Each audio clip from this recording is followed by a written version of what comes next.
There are many prosperous and well-known families in the Kingdom of Atlas. Not so coincidentally, they are usually in charge of a very profitable business in the kingdom as well. Perhaps some of the most well-known are the Schnees, with their massive dust mining industry, or the Leonettes, with their jewelry company being the top earner in Atlas.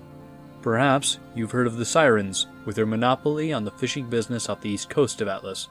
But today, we're going to talk about one family in particular, the Florence family. If there's ever been any fishy family in the kingdom, it's bound to be these guys. The Florence family is the proprietor of the Florentina Corporation, which builds factory equipment and industrial machines for local and intercontinental use. Since the average civilian doesn't use industrial equipment every day like they use dust, the Florentina Corporation's reputation has been far more out of the spotlight compared to the Schnee dust companies. And if you look at it, there's nothing much to slander. The FC pays its laborers well and complies with worker union standards. But I'm not here to talk about its business. I'm here to talk about its family. Its current CEO, Azurin Florence, is the great-grandson and only surviving heir of the company's founder, Leo Florence. It was way before the Great War, back to when the epicenter of activity in Solitus was Mantle, not yet Atlas. The Florences were pretty big back in Mantle, almost as big as the Schnees are now in Atlas. The thing is, they didn't get there like the Schnees did. The family started out as a business for selling winter clothes and gear. But they ran a couple of side businesses out the back door, a protection racket for one. Before the wonderful advent of huntsmen and huntresses, people in Mantle were desperate for any protection from the creatures of Grimm and would pay through the nose for it. The Florences were good at fending off the Grimm, but they were also good at intimidation, particularly via property damage. And if that happens to you, apart from being vulnerable, you would be pretty unhappy, and unhappiness is what brings the Grimm. So you could say, business was pretty good. Soon they had earned enough money to start going into politics themselves. Don't ask me how many votes they got. Either they had more money than on record, were real charmers, or the voting populace back then were just pretty dumb.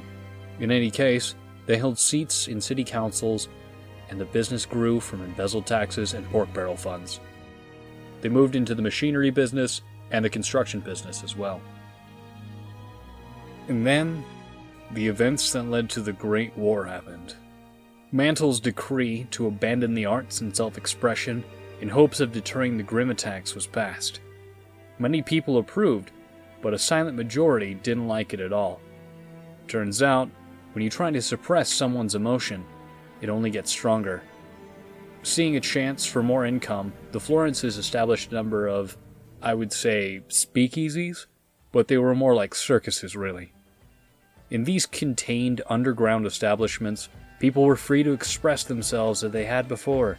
Singing, dancing, partying, gambling, games, you name it. It was all there. After all, the Florences were good at protecting people from the Grimm.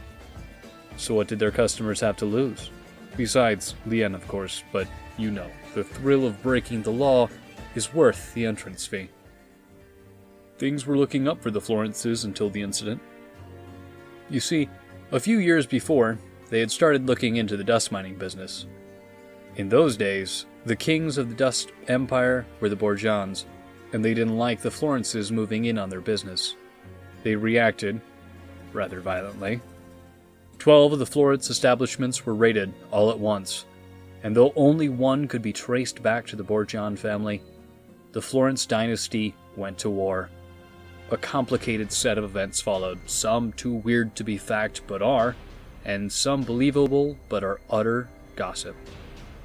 Grimm being used as catapult ammunition, raids on Borgian business establishments, a bard working for the Florences, incapacitating Borgians with his horrible lute playing, an entire marketplace descending into chaos from a Florence versus Borgian showdown. A wedding for an arranged Borgian marriage to the Leonette Industriere crashed by Florences. Hell, the only reason they even got away with all of it without the full force of the kingdom's military being thrown on them was because the army of Mantle was all the way across the sea fighting Vale in the Great War. It was rather strange, all of it, but undeniably violent. It'll take forever to detail it all, so I'll just tell you the results. Mantle was pretty ravaged by the time it was over, which would explain why so many non-combatant people were so willing to move from Mantle to Atlas. The Borjan family was destroyed, and their dust empire left in ruins.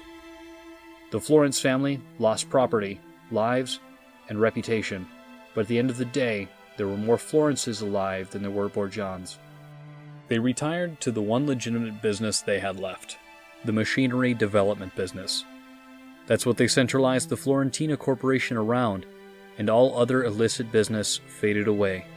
But the stain on their family will never be wiped clean.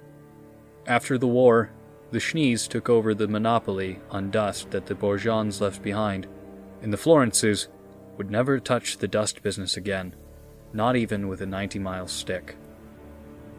Skip a few decades, and the only remnant of the once inglorious Florence family are Azurin Florence, his wife Filière Mirasole Florence, and their daughter Natalia. It goes to show that when it comes from rags to riches stories, you really should be taking a closer look at whose throats those rags are choking to see whose pockets the riches are coming from.